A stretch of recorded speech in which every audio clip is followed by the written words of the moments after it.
that deserves as much attention as Sudan does. That war is entering its third year, and a new and deeply disturbing reality is coming into sharper focus. Sexual violence is now being used, or is now a byproduct of the conflict. It is a strategy that is being enacted. A major report by Doctors Without Borders says it saw widespread and systematic sexual violence across the Darfur region, with thousands of survivors treated, the vast majority of them being women and young girls, and many that have been attacked are not just in conflict zones, but also those that are fleeing some of these conflict zones, and those that are simply trying to survive. And majority of the testimonies point to horrific gang rapes and ethnic targeting and assaults carried out by armed groups, often out in public or in front of family members, suggesting a deliberate and a deliberate attempt to terrorize and to dismantle communities. And I think perhaps the most alarming aspect of it is the fact that aid agencies are warning that these numbers, the numbers that they are quoting, are only but a fraction of the true scale. Most of them are not reported because of the stigma that is associated with sexual assault, the insecurity that comes with it, and just the general lack of access that is keeping many survivors invisible. And to help us unpack what this report tells us about the nature of this war, and to give us more insight on it, and what the global response should be, most importantly, we're joined by Advocacy Director for MSF Southern Africa, Claire Waterhouse. Claire, good morning. Thank you so much for joining us. Always a pleasure to have you on the show. Really appreciate you giving us your time. Hi, thanks so much for having us to talk about this really important topic. No, most definitely. And I think we'll jump right into it. If you can just give us a short summary of the report coming out of Sudan, and what you guys have witnessed in that part regarding how sexual violence is now a strategy, is now being used as one of the weapons of this war. Can you just give us a short summary of it? Yeah, no problem. And unfortunately, there's absolutely no good news, nothing nice in this report. It's really a documentation of the horrors that we've been witnessing, and that women and girls and other survivors have come to us to tell us about. But essentially, as you said, what we're seeing is that sexual violence, rape as a weapon of war, it's systematic now. So between January of 2024 and November of last year, we treated at least 3,396 survivors of sexual violence in our facilities across North and South Darfur. But the thing is, and I think we have to be very realistic about this, most survivors cannot actually reach care. Most survivors, the stigma is too strong. They cannot safely get to our clinics, or, a variety of reasons that they can't get there. They're simply too traumatized. So this is really at the tip of the iceberg. And what we're seeing is, of that, women and girls are 97% of that. And huge numbers of those are saying it was by armed actors who are parties of the conflict. It's done as a strategy within the conflict. So what we're seeing is that, to be honest, it's mainly RSF soldiers and their allied militias who are responsible for this. And it seems to, every time something big happens, or there's an escalation or a mass displacement, which is unfortunately quite often right now, it increases drastically as well. So, for example, in late October last year, the capital of North Darfur, El Fasher, fell. The RSF captured it, and we treated on that day more than 140 survivors fleeing the city to a place called Tawila, and 94% of those were attacked by armed men, and they were mostly along escape routes. So, when people are their most vulnerable, they're fleeing from this horrific violence, and next thing you know, this is the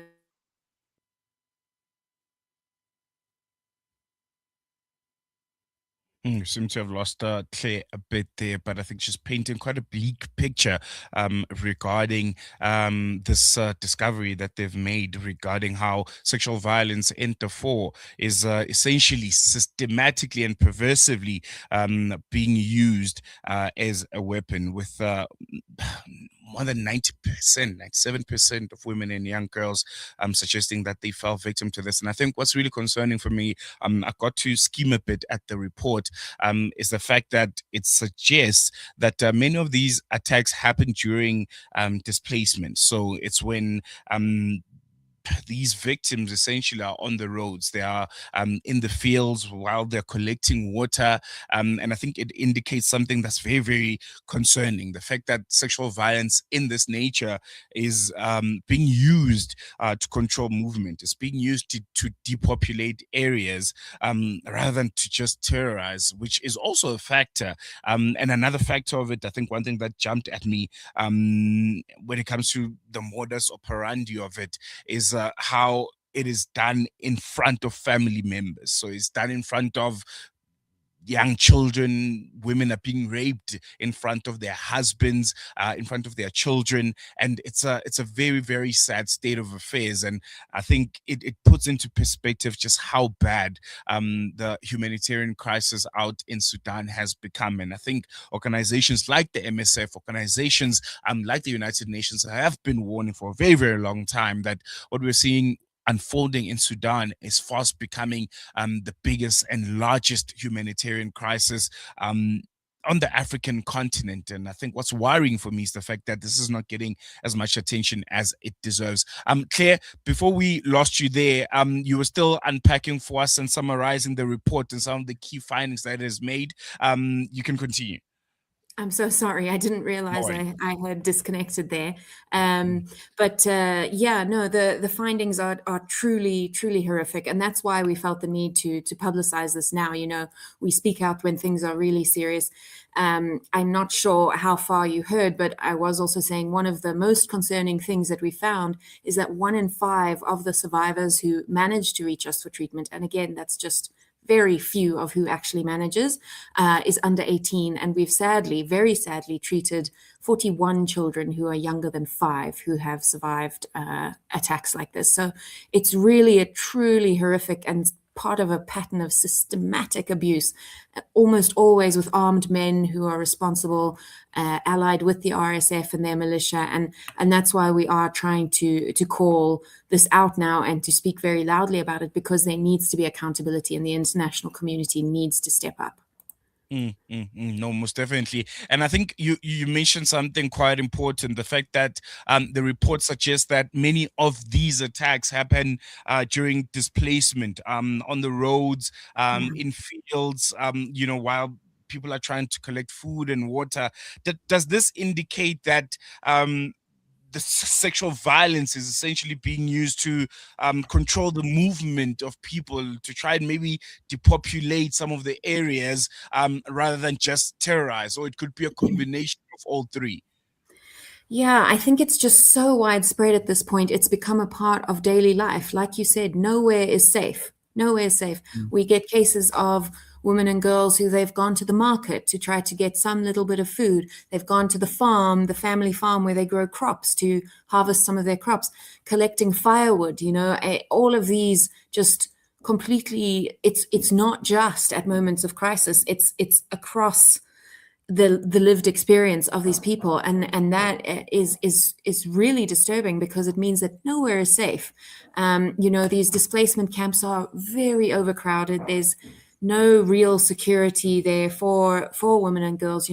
Toilets are far away, bathing areas are far away. There's not enough light, not enough control of who's in the camps and who's not, and it just means at any point anyone can be attacked, and that the psychological impact of that, as well as just the general disturbance among communities, it's really awful for them, and it's time now that everyone steps up to this, like Mm, we are calling on all parties to the conflict, the RSF, their supporters, and by that we mean, international governments that are supporting them. They need to stop this. They need to draw a line. The UN, donors, humanitarian actors urgently need to call this out and scale up health and protection services, because until protection services are scaled up, this is not going to be solved.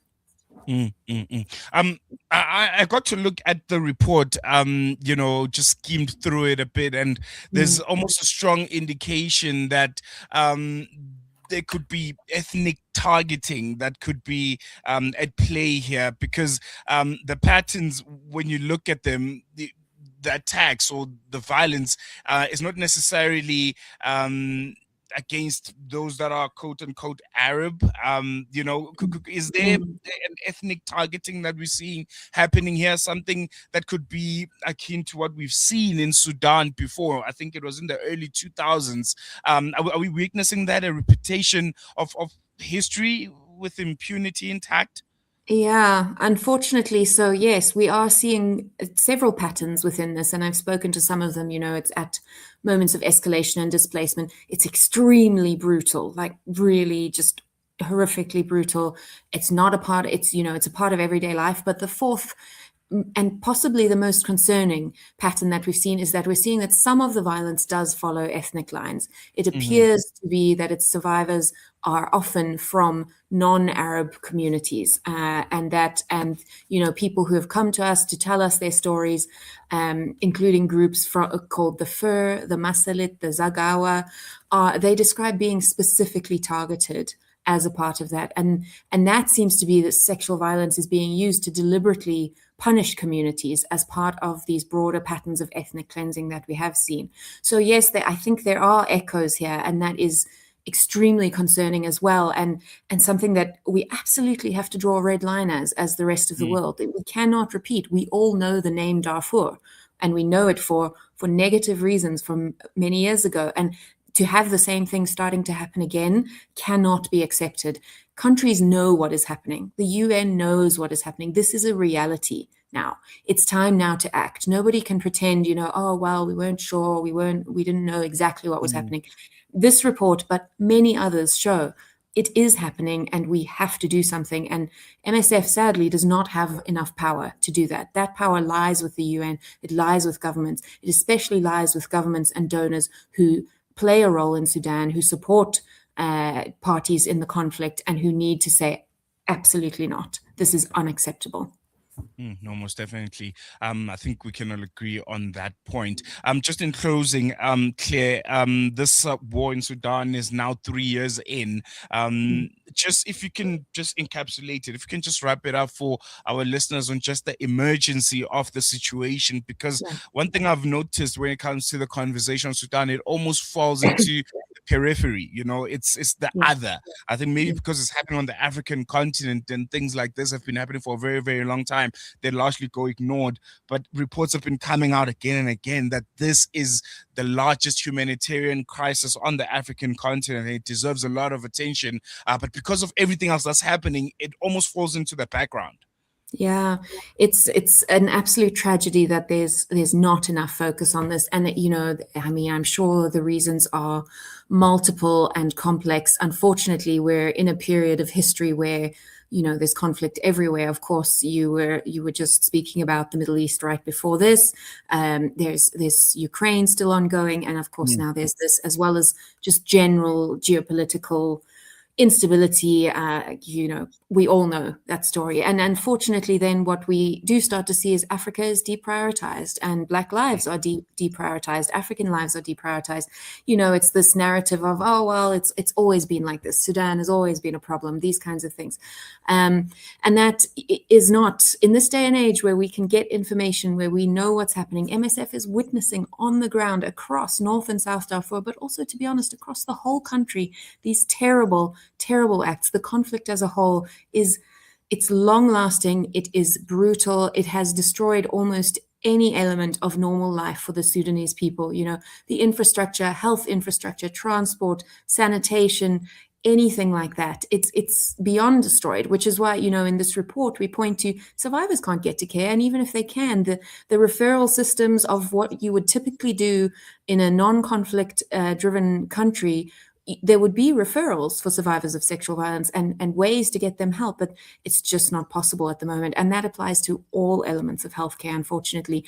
We as MSF are there, but we are drowning. The needs are massive. The levels of people who have been displaced, the levels of just deep trauma. We are working hard to provide psychological care as well as physical health care, but it's a drop in the ocean of what is needed. And we cannot forget Sudan. People need to remember that Sudan is happening, and it's probably among the most horrific things happening in the world today. And that's why we need to step up, and more people need to talk about this, and why we're grateful that stations like yourselves do step up and speak about these things, even though they're not the most obvious cause, despite how bad it is. Director of Advocacy and Analysis at MSF Southern Africa, Claire Waterhouse. Thank you so much for joining us. I really appreciate you giving us the time and the wonderful work that MSF continues to do. Thanks so much for having us. There we go. And I think on that very sad note, going to take a quick break. News and views will continue after this.